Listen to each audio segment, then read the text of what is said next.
Este video es presentado por alumnas de la Universidad Nacional de Asunción, filial Coronel Oviedo, sección Caguazú, en la Cátedra de Derechos Humanos con la profesora Mónica Soledad Duarte. El caso que vamos a analizar es titulado Ricardo Canese versus Paraguay.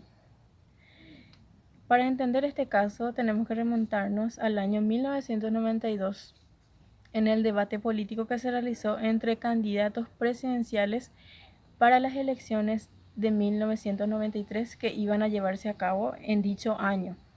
En el debate presidencial, en el debate entre estos candidatos estaban el señor Ricardo Nicolás Canese y el señor Juan Carlos Wasmosy, entre otros. El conflicto tuvo origen en las declaraciones del señor Canese, en donde él empezó a poner en duda la idoneidad del señor Juan Carlos Wasmosy para llevar a cabo el cargo de presidente de la República. ¿Por qué? Porque él afirmó que el señor Juan Carlos Wasmosy estaba llevando a cabo acciones ilícitas. ¿Cómo?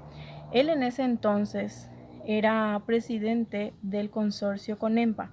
Era una empresa es un consorcio de empresas constructoras del Paraguay, el cual tenía a cargo la construcción civil en el proyecto de la represa de Itaipú.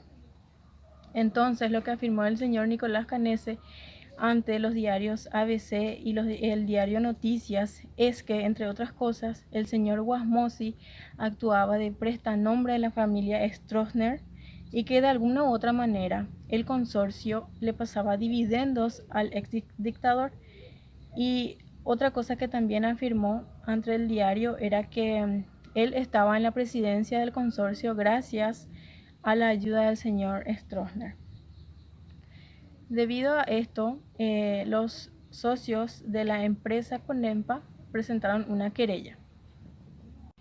El 23 de octubre de 1992, los directores del consorcio de Connempa presentaron la primera querella ante el juzgado de primera instancia contra el señor Ricardo Canese por difamación e injuria. Él había hecho una opinión en Noticias y ABC. El 22 de marzo de 1994 fue condenado en primera instancia. El 4 de noviembre del año 1997 fue condenado con pena privativa de libertad y con una multa de 2.909.000.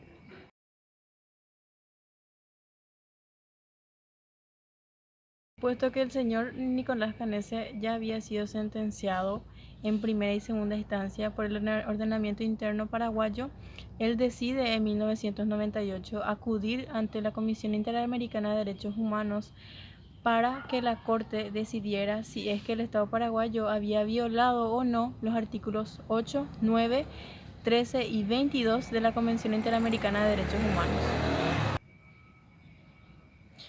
En 2002, la Comisión remitió el caso a la Corte Interamericana de Derechos Humanos para que ésta decida si el Estado incumplió o no con los derechos contemplados en dicha convención.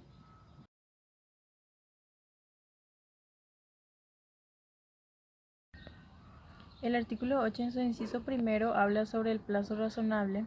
La Corte concluyó que el Estado paraguayo había violado el derecho del señor Canese a ser juzgado en un plazo razonable, puesto que su caso no revestía mayores complejidades.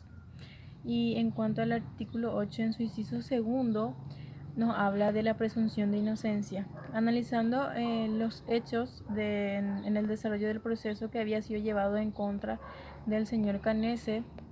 Podemos afirmar que en todo momento se le había pedido a él que desvirtuara, a él se le había acusado de que él dolosamente estaba acusando a la empresa Connempa de que estaban realizando acciones ilícitas, y él lo que tenía que demostrar es que lo que él estaba haciendo es que estaba acusando al señor Wasmosy y no a la empresa, es decir, se estaba presumiendo su dolo. Y en ese caso claramente se estaba violando la presunción de inocencia del señor Canese.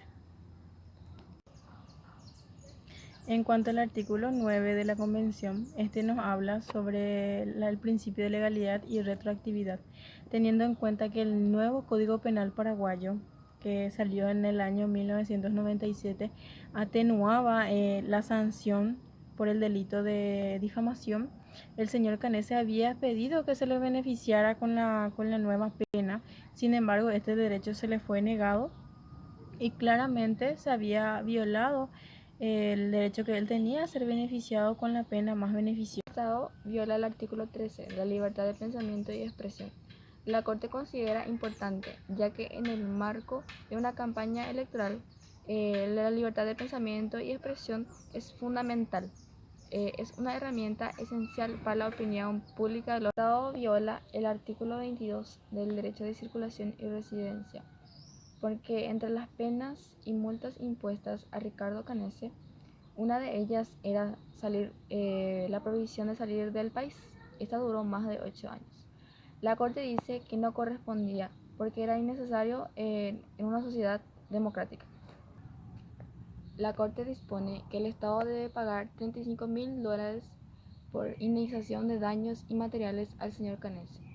También el Estado debe pagar $5.500 por gastos y costas. Además, el Estado debe publicar la sentencia en un diario de circulación masiva y un diario oficial.